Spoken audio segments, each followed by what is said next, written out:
नमस्कार, सखोल न्यूज मध्ये आपलं स्वागत। पाहूयात आजच्या ठळक घडामोडी। जत तालुक्यातील आश्रमशाळेत मुख्याध्यापकाकडूनच लैंगिक शोषण झाल्याच्या धक्कादायक घटनेतील मुख्याध्यापकासह इतर दोषींना ताबडतोब ताब्यात घेऊन त्यांची कसून चौकशी करून त्यांना कठोरातील कठोर शिक्षा देण्यात यावी अशी मागणी राष्ट्रवादी महिला प्रदेश सरचिटणीस जयश्री पाटील यांनी राज्य महिला आयोगाच्या अध्यक्षा माननीय रुपाली चाकणकर यांच्याकडे केली आहे। पाहूया।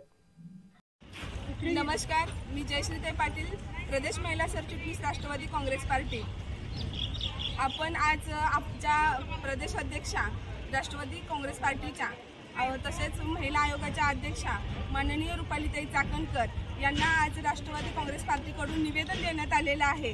ते निवेदन असं की जत तालुक्यामधील सनमडी गावामधील आश्रमशाळेत एका मुख्याध्यापकाने 7 मुलींवरती लैंगिक अत्याचार केलाय, तर त्याच्यावरती कठोर कारवाई होऊन त्याला कामावरून बरतर्फ करावं व त्या संस्थेचे जे संस्थापक अध्यक्ष असतील, तिथले जे सदस्य बॉडी असेल त्यांच्यावर सुद्धा चौकशी व्हावी व त्या शाळेची नोंदी कायमस्वरूपी बंद करण्यात यावी अशी मागणी आम्ही रुपालीताई चाकणकर यांच्याकडे केलेली आहे आणि त्यांनी हे लवकरात लवकर करावं अशी आमच्या आग्रहाची विनंती आहे। कारण लैंगिक अत्याचार करताना एका नाही तर अशा 7 मुलींचे झाले। आता जर 7 मुलींची नावं पुढे येत आहेत तर अनेक किती मुलींची त्यामध्ये हे झालेले असतील, शोषण झालं असेल आणि हे सगळं करत असताना त्यांच्या आई वडिलांवरती सुद्धा दडपण आणण्याचं काम केलं जात आहे। तर इकडे गांभीर्यानं महिला आयोगाने लक्ष दिलं पाहिजे अशी आम्ही राष्ट्रवादी काँग्रेस पार्टीच्या सांगली जिल्ह्याकडून विनंती करतो।